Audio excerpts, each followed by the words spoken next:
Arthur, at Buchwald. October 20, 1925 – January 17, 2007. Was an American humorist best known for his long-running column in The Washington Post, which in turn was carried as a syndicated column in many other newspapers. His column focused on political satire and commentary. He received the Pulitzer Prize for Outstanding Commentary in 1982 and in 1986 was elected to the American Academy and Institute of Arts and Letters. Early life. Art Buchwald was born to an Austrian-Hungarian Jewish immigrant family. He was the son of Joseph Buchwald, a curtain manufacturer, and Helen Kleinberger, who later spent 35 years in a mental hospital. He was the youngest of four, with three older sisters, Alice, Edith, and Doris. Buchwald's father put him in the Hebrew Orphan Asylum in New York City when the family business failed during the Great Depression. Buchwald was moved about between several foster homes, including a Queens boarding house for sick children. He had rickets, operated by Seventh-day Adventists. He stayed in the foster home until he was 5. Buchwald, his father and sisters were eventually reunited and lived in Hollis, a residential community in Queens. Buchwald did not graduate from Forest Hills High School, and ran away from home at age 17. He wanted to join the United States Marine Corps during World War II but was too young to join, without parental or legal guardian consent. So he bribed a drunk with half a pint of whiskey to sign as his legal guardian. From October 1942 to October 1945, he served with the Marines as part of the 4th Marine Aircraft Wing. He spent 2 years in the Pacific Theater and was discharged from the service as a sergeant. He said of his time in the Marines, "In the Marines, they don't have much use for humorists. They beat my brains in." Quote, career, journalism. On his return, Buchwald enrolled at the University of Southern California in Los Angeles on the G.I. Bill, despite not having his high school diploma. At USC he was managing editor of the campus magazine Wampus. He also wrote a column for the college newspaper, The Daily Trojan. The university permitted him to continue his studies after learning he had not graduated high school, but deemed him ineligible for a degree.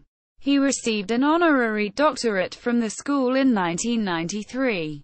In 1949 he left USC and bought a one-way ticket to Paris.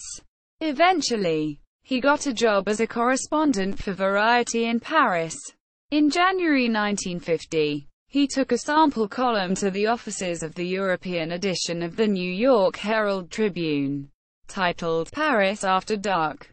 It was filled with scraps of offbeat information about Parisian nightlife. Buchwald was hired and joined the editorial staff. His column caught on quickly, and Buchwald followed it in 1951 with another column, mostly about people. They were fused into one under the title, Europe's Lighter Side. Buchwald's columns soon began to recruit readers on both sides of the Atlantic.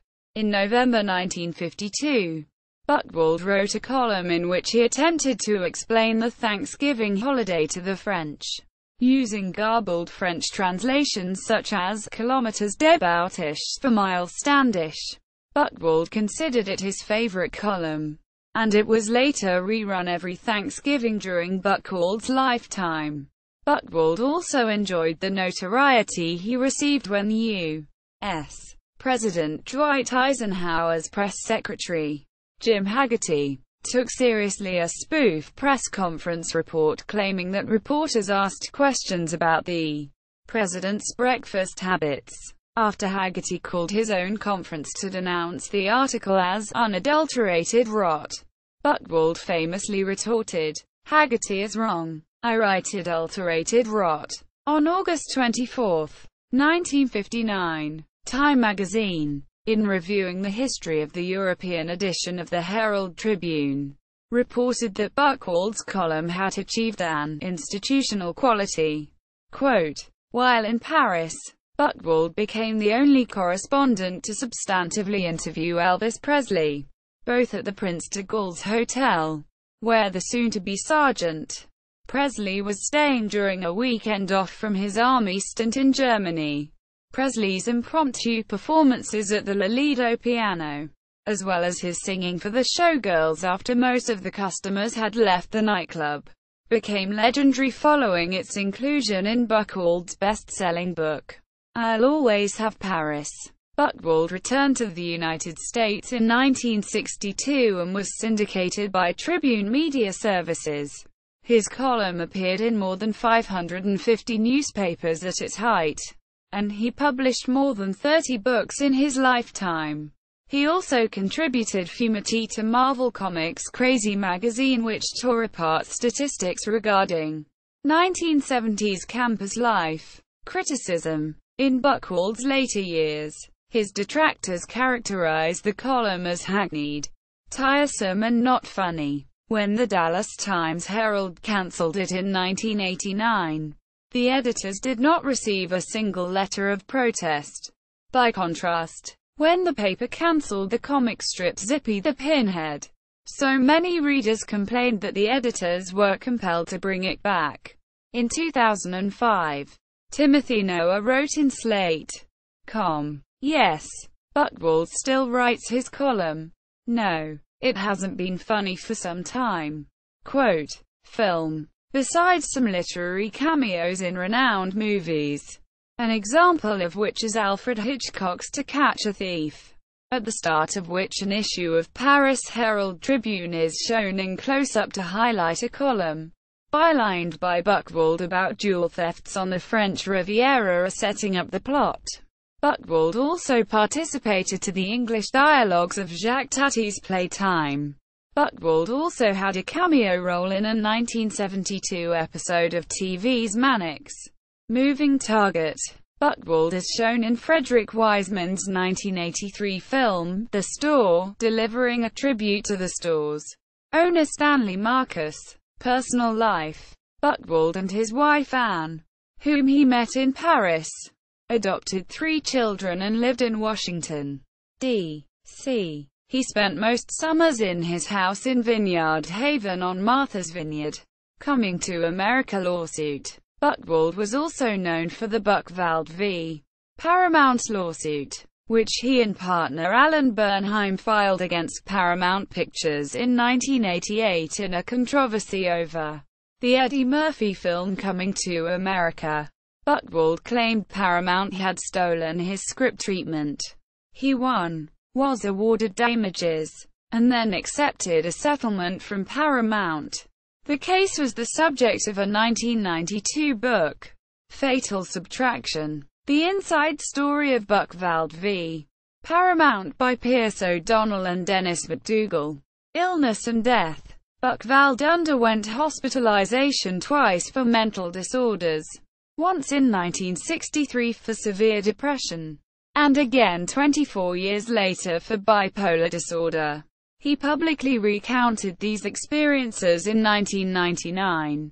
In 2000, at age 74, Buchwald suffered a stroke that left him hospitalized for more than 2 months. On February 16, 2006, the Associated Press reported that Buchwald had had a leg amputated below the knee and was staying at Washington Home and Hospice. The amputation was reportedly necessary because of poor circulation in the leg. Buchwald invited radio talk show presenter Diane Rame to interview him. During the show, which aired on February 24, 2006, he revealed his decision to discontinue hemodialysis, which had previously been initiated to treat renal failure secondary to diabetes mellitus. He described his decision as his last hurrah, stating that, "If you have to go, the way you go is a big deal." Quote, he reported that he was very happy with his choices, and was eating at McDonald's on a regular basis. Buchwald was later interviewed with Miles O'Brien of CNN in a segment aired on March 31, 2006. Buchwald discussed his living will. which documents his wishes for his doctors not to revive him if he fell into a coma. As of the date of that interview, Buchwald was still writing a periodic column. In the interview, he described a dream in which he was waiting to take his final plane ride. Quote, Buchwald was interviewed by Fox News' Chris Wallace for a segment on May 14, 2006's edition of Fox News Sunday. In June 2006, Buchwald was again interviewed by Diane Rame after leaving the hospice.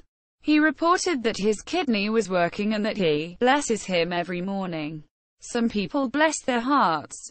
I bless my kidney. Quote, he reported that he was looking forward to getting a new leg and visiting Martha's Vineyard. In July 2006, Buchwald returned to his summer home in Tisbury on Martha's Vineyard.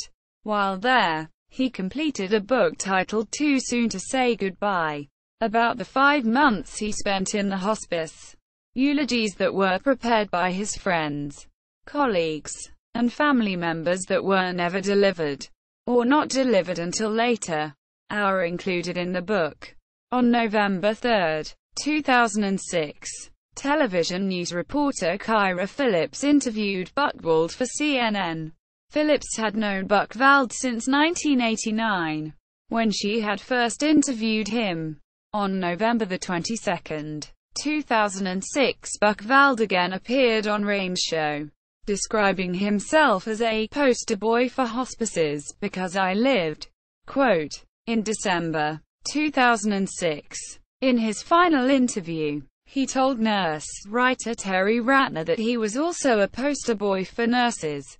The article, The Art of Saying Goodbye, appeared in the January 2007 issues of Nursing Spectrum and Nurseweek, national nursing publications. Buchwald died of kidney failure on January 17, 2007, at his son Joel's home in Washington, D.C. The next day, the website of the New York Times posted a video obituary in which Buchwald himself declared, "Hi, I'm Art Buchwald, and I just died." Quote, awards.